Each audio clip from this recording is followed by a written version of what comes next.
جب جب بدلے گئے تگمر آیا ہے تب تب.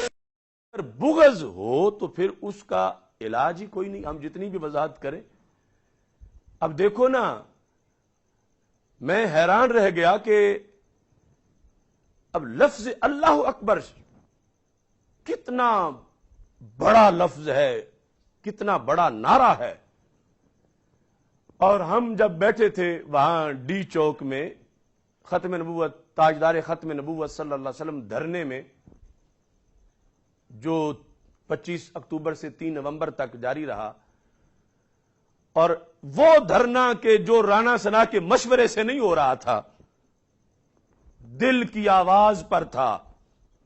اس دھرنے میں ہم نے کہا کہ حدیث میں ہے، مسلم شریف میں، کبر رسول اللہ صلی اللہ علیہ وسلم فکبرنا، کہ صحابہ کہتے ہیں سرکار نے اللہ اکبر کہا تو ہم نے بھی اللہ اکبر کہا.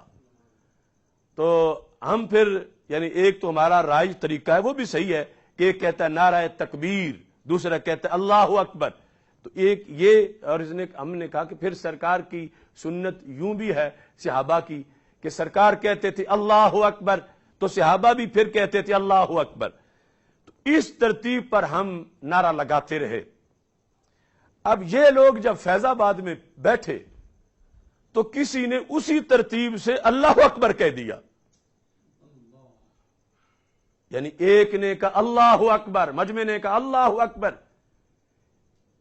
یہ بھی ان سے برداشت نہ ہو سکا. باقاعدہ اس کا کلپ موجود ہے، پوری دنیا پہ جا گھنسائی ہوئی اہل سنت کی، اور ناظرین وہ کلپ دیکھ بھی سکتے ہیں، سن بھی سکتے ہیں، جس میں یہ کہا گیا. اور یہ کتنی عجیب اور بالکل متحیر کن بات ہے. اس کے ساتھ کھڑی ہو گئی ہیں کہ یہ نہیں استعفیٰ دے گا.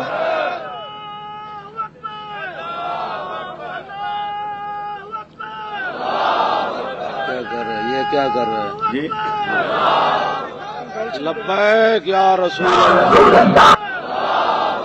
کیا کر رہے ہیں؟ یہ کیا کر رہے ہیں جی کیا کر رہے ہیں؟ یہ کیا کر رہے ہیں؟ اب اس جگہ جا کر بندے کی سوچ رک جاتی ہے کہ اللہ اکبر کہا جائے اور اس پر کوئی لیڈر قوم کو کہ یہ کیا کر رہے ہیں.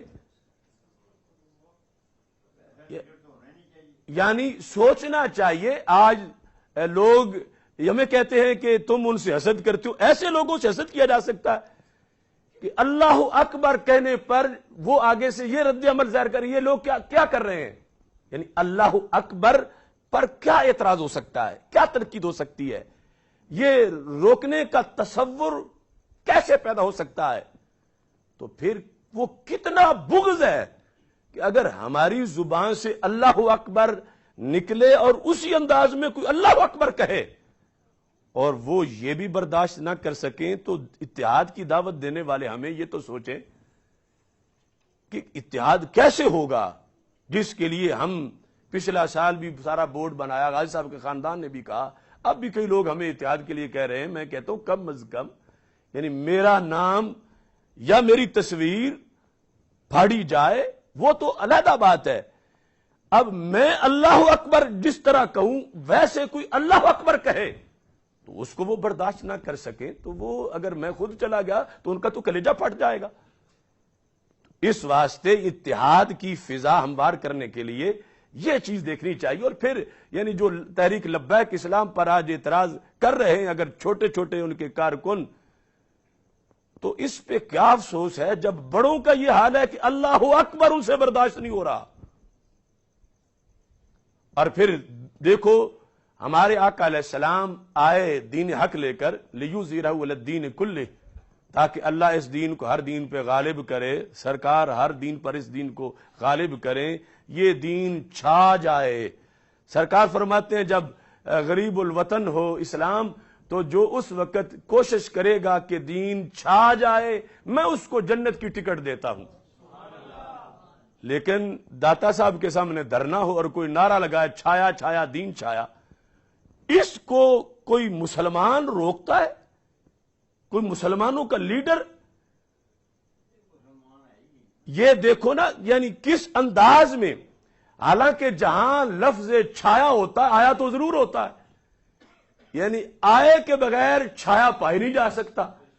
چھایا میں آیا ہے، آیا صدیوں پہلے ہے، چھایا اب ہے، یعنی یہاں وہاں تو ویسے چھایا رہا، اب غریب الوطن ہونے کے بعد پھر جو چھانے کی بات ہو رہی ہے، پہلے تو سرکار نے غالب کر دیا، چھا گیا آیا ہوا دین۔ اب جب جو لفظ آیا بولے وہ سنگل بات کر رہا ہے، آگے اس میں دو احتمال ہیں کہ پہلے والے آئے ہوئے کی بات کر رہا ہے یا اب پھر مستقبل میں لانے والے کو، آنے والے کو آیا سے تعبیر کر رہا ہے۔ اور جب کوئی چھایا کہہ رہا ہے اس میں تو آنے کا بھی ذکر ہے، چھانے کا بھی ذکر ہے، اور یہ ہر مومن کی تمنا ہے کہ دین چھا جائے۔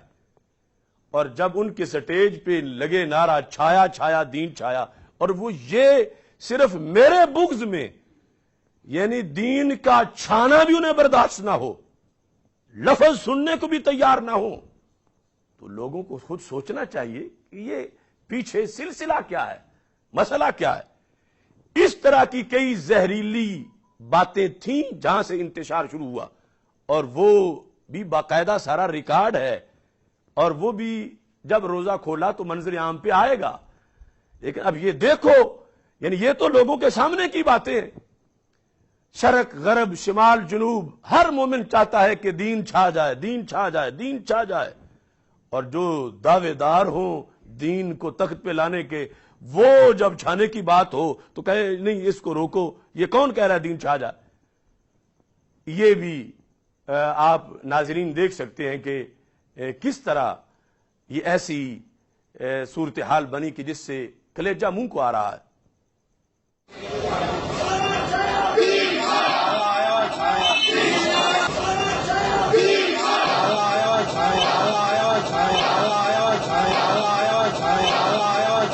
اس میں اب ہم نے یہ آج جو موضوع ہے لبیک اسلام کا پہلا حصہ ہے، انشاءاللہ آئندہ بدھ میں لبیک اسلام کا دوسرا حصہ اگلے موضوع میں بیان کیا جائے گا، اور اس کے اندر یعنی وہ ساری تشریحات مزید آئیں گی۔ پروگرام کا وقت جو ہم نے رکھا ہے وہ اس سے یعنی ٹائم اوپر چلا گیا ہے، اور انشاءاللہ اگلے پروگرام کے اندر دوسرا حصہ جو ہے وہ پیش کیا جائے گا، تحریک لبیک اسلام حصہ دوم اللہ تعالیٰ کے فضل و کرم سے پیش ہوگا۔ اللہ تعالیٰ ہم سب کا حامی و ناصر ہو۔ جتنے حضرات نے لائیو دیکھا، جو حاضرین ہیں، تمام حضرات و خواتین کے لیے یہ دعا ہے کہ رب ذوالجلال سب کو اجر عظیم عطا فرمائے۔ وآخر دعوایا ان الحمدللہ۔